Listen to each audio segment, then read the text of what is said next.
What's going on, my trainer club? Today we're going to check out the radius for Pokemon Go. Gym interaction, stop interaction has been restored to 80 in Pokemon Go, so welcome to the trainer club. Here we go!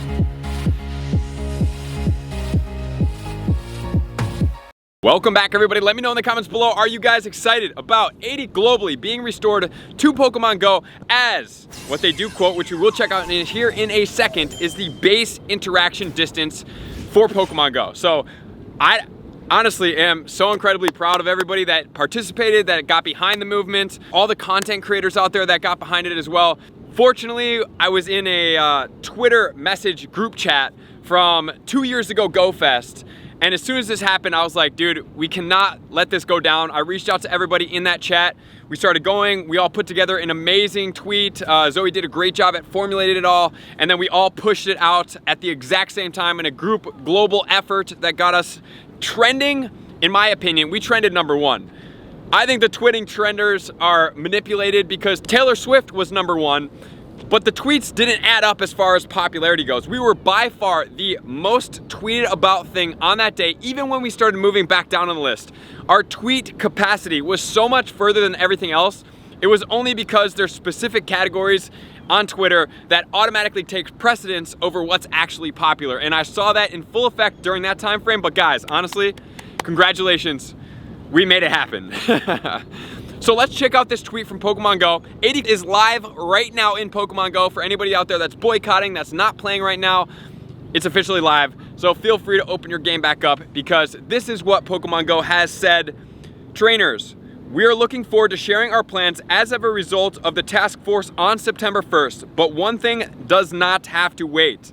From now on, there's no mention. I see a lot of people talking about, does that mean that it's only for the pandemic situation? That's not what it says right here. From now on, 80 meters will be the base interaction radius for Pokestops and gyms globally. From now on.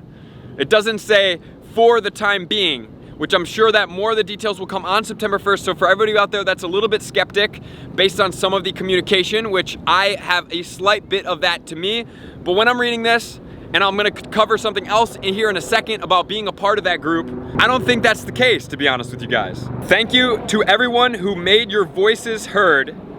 We've heard you. And understand that this has been a welcome benefit to many players.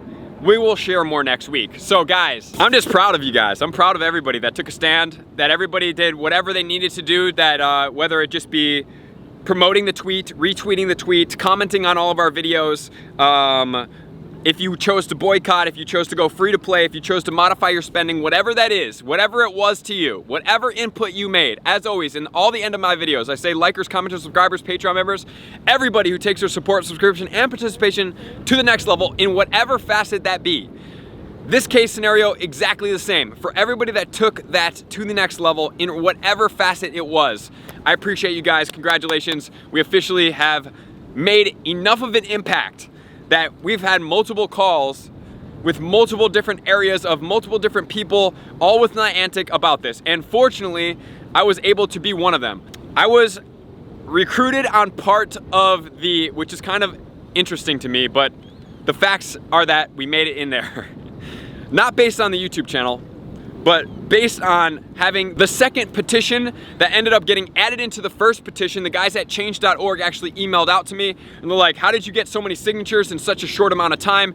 And plus there's another petition out there that already is very similar to yours. The reason why we started a second one is because the wording of the first one didn't really match completely to what the accuracy of what the data was. So in order for us to promote it all, it was really important to have the language correct. And so they paired those two together, and I believe we're at 197,000 signatures, which is one of the top signatures on change.org, period, which is crazy. And so we made it into the group. The call was this week, and fortunately I was able to share all of the information. I think one of the biggest things that we talked about throughout the group was kind of hearing about the different perspectives, and NIANTIC shared a perspective of, you know, their desire to get people to be able to see the stops, which is totally valid. Once I saw that perspective, I kind of took the step back, and you guys know me. I'm all about constructive criticism, not about bashing anything.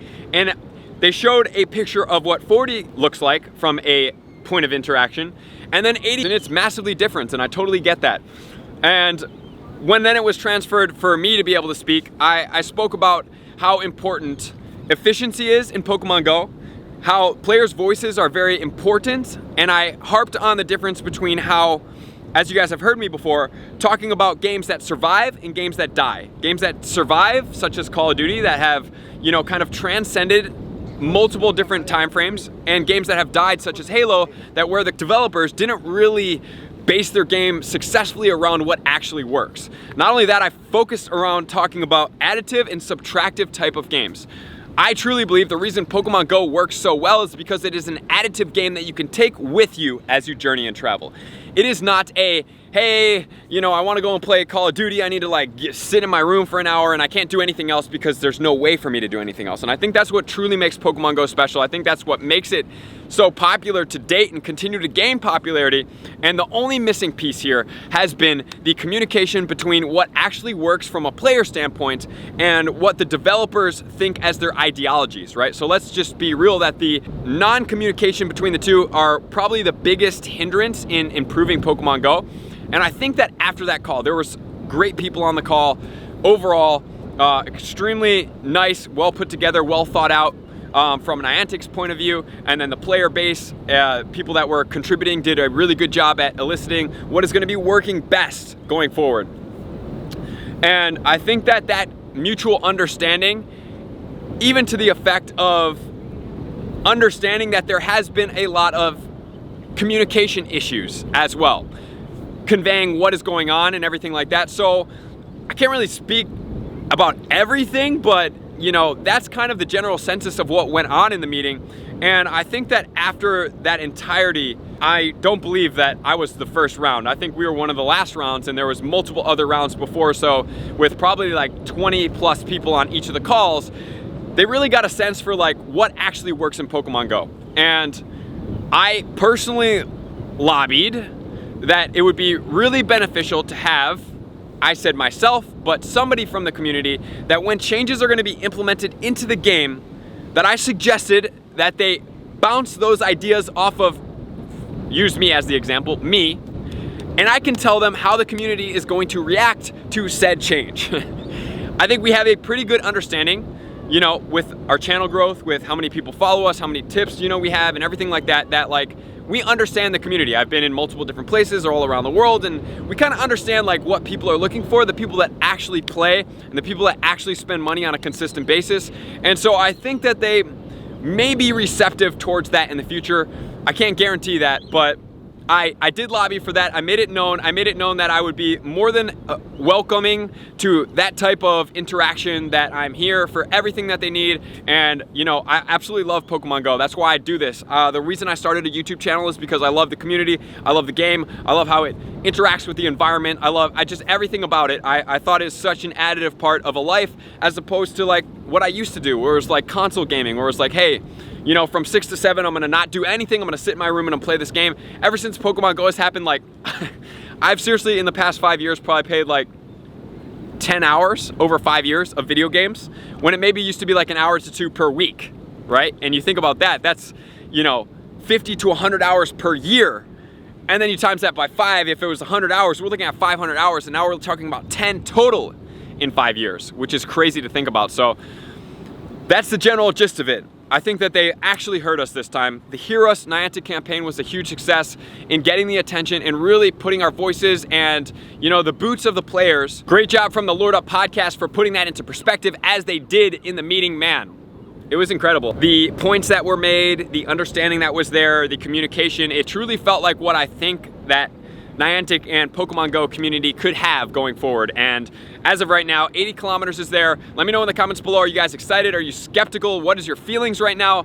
I'm excited. I'm proud. I'm just like over the moon right now, just to say that, like, you know, we were able to take something that was so unreachable for so long and make it combined. So thank you guys, as always, for being there. Everybody, likers, commenters, subscribers, Patreon members. Everybody takes their support, subscription, and participate to the next level. I'm gonna see you guys out on the next video. Peace.